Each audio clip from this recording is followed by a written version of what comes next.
político mexicano, los arreglos de las instituciones que conoce el panismo, que pues ha documentado, de hecho, al PAN desde el 2003, 2002, con el caso, con el Yunque, escritor y periodista que le ha dado seguimiento a todo lo que ocurre en Acción Nacional y en México. ¿Qué ves, qué alcanzas a ver tú, el periodista de Proceso, me refiero a Álvaro Delgado, colaborador de Proyecto Puente, el mismo día que se da el anuncio de la elección de Coahuila, se anuncia lo de Padres?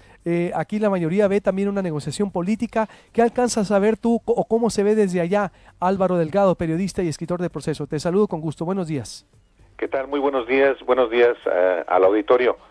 Bueno, yo he estado más o menos al pendiente de lo que pasa en el caso de Guillermo Padres, y en efecto fue muy sorpresivo el anuncio de que Padres enfrentará en libertad pues lo que queda del proceso que lo llevó a la cárcel, y en efecto desde el propio origen de su detención hubo muchas situaciones extrañas, la manera misma en cómo fue capturado y después llevado a prisión, los propios cargos en contra de su hijo, y bueno, lo que desde entonces se advirtió fue que si bien es cierto que había elementos para proceder contra él, también se advirtió que en algún momento habría un arreglo, no solamente por la naturaleza del personaje, sino sobre todo por la naturaleza de sus abogados, encabezados por el ex procurador general de la República del PAN, Antonio Lozano Gracia, y ahora, meses después, se materializa precisamente como Guillermo Padres, el ex gobernador de Sonora acusado de corrupción, fue nada menos que absuelto del delito de delincuencia organizada y enfrentará en libertad su proceso, lo que le queda pendiente. Tiene que ver con lo que aconteció también en el caso de la elección del estado de Coahuila. No lo sé de cierto. Lo que sí evidencia también el caso de Coahuila es, me parece, una definición que desde el principio se evidenció en ese estado, en el sentido de que el gobierno de Enrique Peña Nieto y su partido no están dispuestos a ceder más en materia electoral, sino al contrario, a ir con todo en la elección federal del próximo año, como se evidenció con mucho mayor claridad en el Estado de México, haciendo uso de recursos ilimitados y de todo tipo de prácticas ilegales para imponer al candidato que ellos, que particularmente Peña quería ver como gobernador. En el caso de Coahuila, algo semejante, si bien en el caso de Coahuila hubo un largo litigio de varios meses que derivó en el fallo del Tribunal Electoral, claramente dominado por priistas, a favor del candidato del PRI. Son dos hechos, sin embargo, no sé qué tan conexos estén, qué tan relacionados, pero son dos hechos que evidencian la putrefacción de la política nacional. Es decir, porque, exacto, la coincidencia, ¿no, Álvaro? La coincidencia del mismo día es lo que a muchos les prendió, bueno, nos prendió las antenas.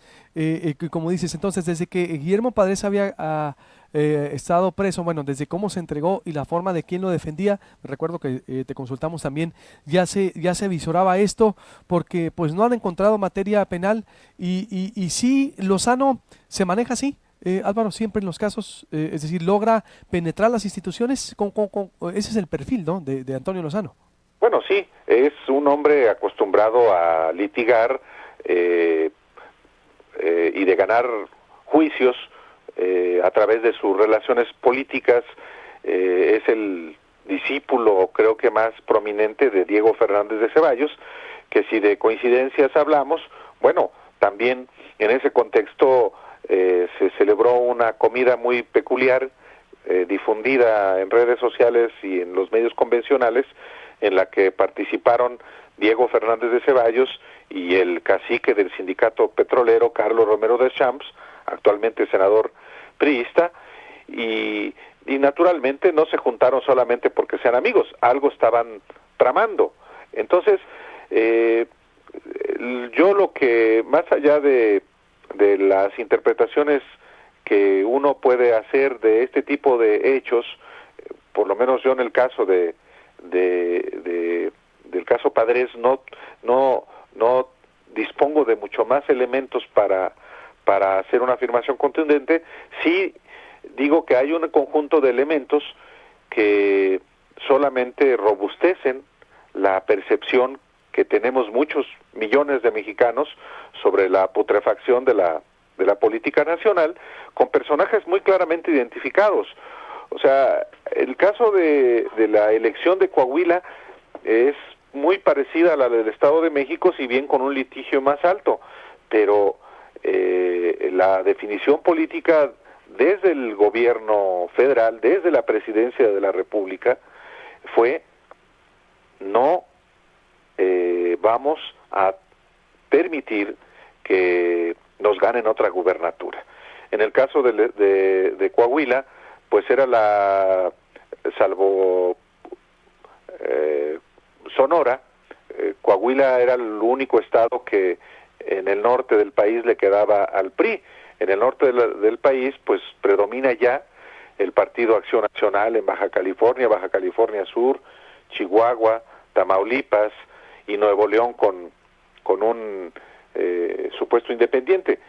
Pero era estratégico para el plan electoral del PRI del próximo año no soltar Coahuila, pese a todas las irregularidades que hubo, que también las hubo del lado del PAN. Eso también hay que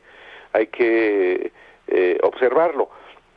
Pero también en el caso de Guillermo Padres, pues se van estableciendo muchas amarras, muchos contubernios, muchas complicidades hacia el próximo año, y parte de lo mismo pues es lo que hoy está en curso acá en la Ciudad de México con este fenómeno repugnante que es el tapadismo, en el que tienen a un sector de la sociedad y de un sector, o fundamentalmente los medios de comunicación, muy entretenidos con quién será el elegido de un solo individuo, que en este caso es Enrique Peña Nieto. Ya que lo tocas, pero oye, así de plano, ¿no? Como en 1980, Álvaro, descarado, un PRI omnímodo de dar a conocer al ungido, es decir, de la sucesión del dedo presidencial en su máxima expresión, Álvaro, y exacto, aplaudiéndole a la mayoría de la prensa nacional. Bueno, o sea, en todas partes se cuecen habas, ¿no?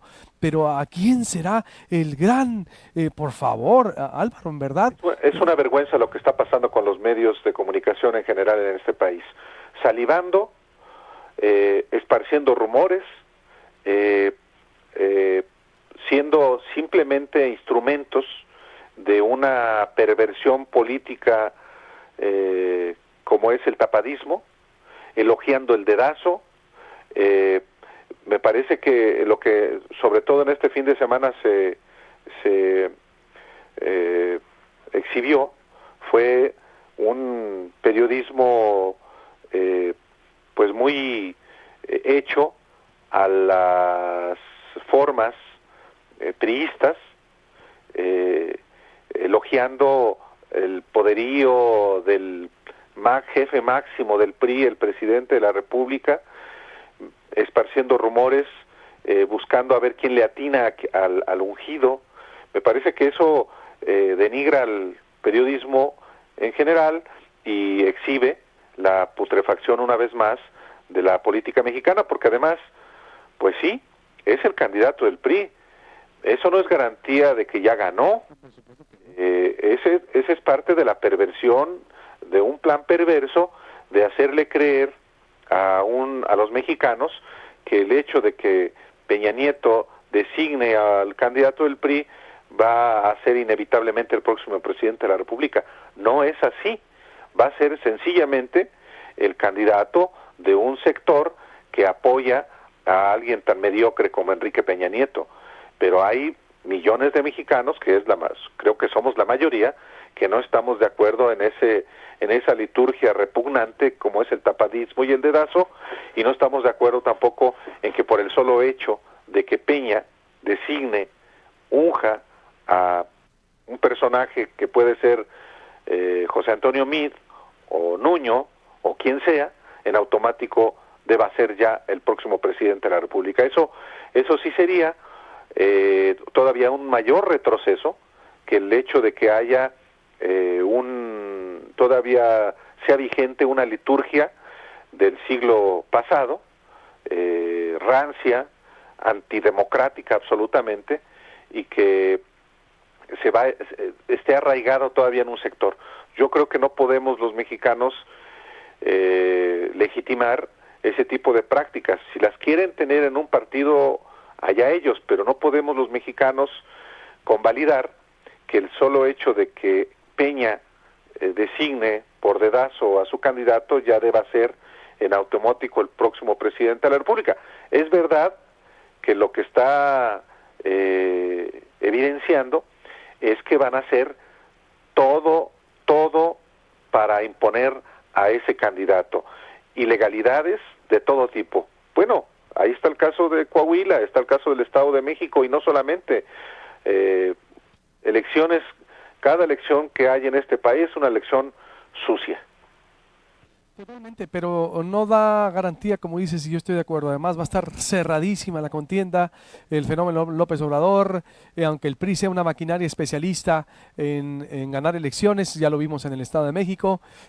Álvaro, va a estar durísimo y una sociedad muy harta con la clase política, empezando con el PRI, que es hacedor de la corrupción, y con su alumno predilecto el PAN, y es decir, el sistema político, en verdad, digo, todavía todo puede suceder, ¿eh? Todo puede suceder de aquí inclusive que gane el PRI. Exacto, inclusive que gane el PRI, aunque duela, en verdad, ¿eh? Sí, a nivel nacional. El hecho el mensaje de Enrique Peña Nieto con todo esta parafernalia es hacer inevitable el triunfo del PRI, pero no por las vías democráticas, sino a la de a fuerza, como sea. Entonces, esa posibilidad existe naturalmente, porque tenemos, como ya en otras ocasiones aquí lo hemos platicado, Luis Alberto, un andamiaje para la impunidad. Es decir, el que la hace no la paga. Aquel que cualquiera puede adulterar la voluntad popular en una elección y no hay consecuencias. O sea, en ese escenario, pues naturalmente que el PRI tiene hoy todas las de ganar, sin duda. Si sobre todo uno observa cómo, por ejemplo, la coalición electoral de la alianza PAN-PRD, Movimiento Ciudadano, está derrumbándose. Si uno ve también la propia fortaleza o la falta de fortalezas de Morena en el país, claro que existe la posibilidad también de que este partido, el PRI, pueda ganar, aunque hoy, si uno observa objetivamente, el optimismo de los priistas es injustificado. En el 2012, cuando Peña Nieto ganó la presidencia de la República, también de una manera a billetazos, gobernaba muchos más estados que hoy, y eso es clave para la operación electoral y para la compra de votos. Hoy el PRI no gobierna los principales estados donde está la mayor parte de los votos. Gobierna sí el número uno, que es el Estado de México, pero nada más. No gobierna la Ciudad de México, no gobierna Veracruz, no gobierna el tercer estado con padrón electoral. Bueno, sí lo gobierna, es el caso de Jalisco, pero viene a la baja. No gobierna Puebla. Entonces, la verdad es que también hay un optimismo muy injustificado por parte de priistas, y yo creo que hoy el PRI está en una situación de tercer lugar, yo no veo pronto que vaya a ponerse competitivo, sobre todo si Peña no está optando por el candidato mejor posicionado, por lo menos en las encuestas que se publican. O sea, deja fuera al que está mejor posicionado, Osorio Chong, y opta por alguien que ni siquiera es del PRI, y eso también traerá consecuencias internas en ese propio partido. Ya lo veremos. Totalmente, todo puede pasar, ¿eh? Todo. Lo más seguro es que no hay nada seguro, están al tú por tú y pues no sabemos qué vaya a pasar. Por lo pronto hay que seguir documentando, analizando y dando seguimiento. Como siempre, enriquecedor hablar contigo, Álvaro Delgado. Un abrazo y estamos en contacto. Muchísimas gracias, Luis Alberto. Muy buen día al auditorio. Salud. Igualmente, Álvaro Delgado, escritor y periodista de Proceso.